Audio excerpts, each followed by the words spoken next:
up, parents? This is Jason here. Just kind of wanting to catch up with you. It's been a while. Spring break has been here and it's been crazy.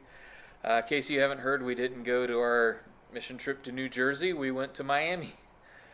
Just a quick story on that.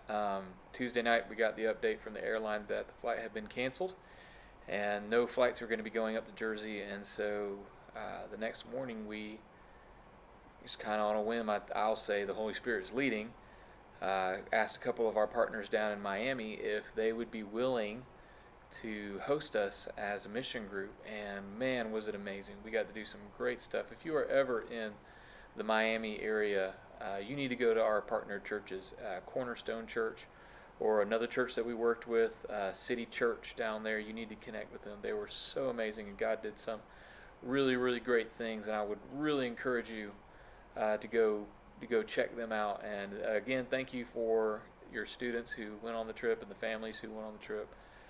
We were very blessed because of that. So Easter was last Sunday, and things were awesome.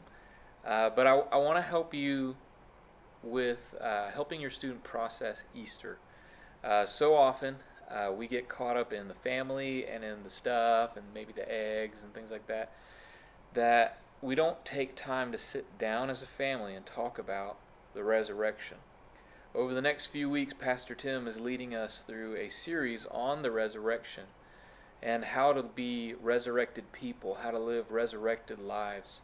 I think it's awesome going through Colossians 3, that resurrected lifestyle where we were with Christ in his death, and now we are with Christ in his resurrection, and now our lives are markedly different because we belong to him. Here's where I feel like you should, as a parent, find creative opportunities to talk to your kid about what it means to live a life that's different because of their spiritual resurrection.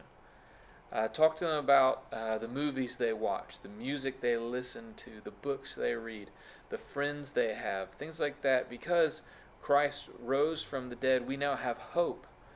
His resurrection is the focal point of our entire faith.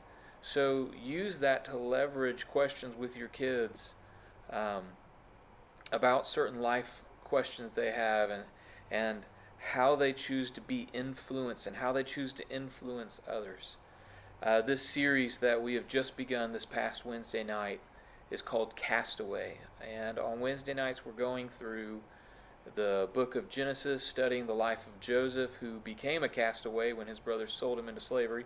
And yes, we're spoofing Tom Hanks and Wilson. He's been in a cameo already.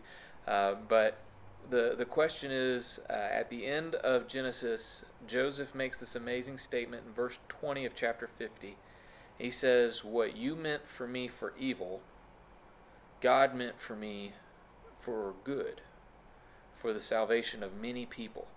And what we're asking is, if we truly are resurrected people who have a passionate relationship with Jesus, can we live in such a way where we're willing to be a castaway so that God can do good through us, even if it's tough, even if it means that we have to sacrifice?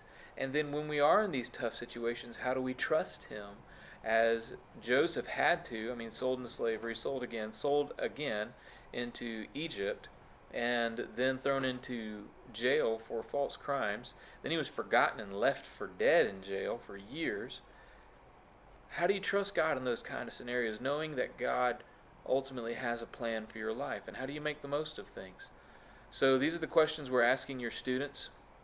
Also, just as a couple of reminders as we're closing out, camp registration's open. It's going to be good. Make sure that you sign up with your moving buddy. Your moving buddy is just your roommate.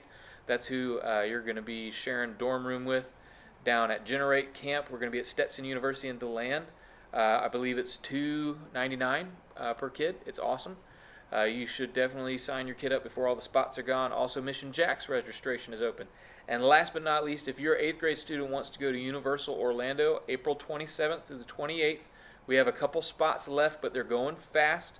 And by a couple, I mean less than 5. So you really need to jump on that. And if you want to come chaperone, by all means, come on, Mom, Dad. We'd love for you to come hang out with us. Your kid might not, but we would love for you to come join with us. Anyways, God bless you and God bless your family. We'll see you Sunday. See you Wednesday. Bye.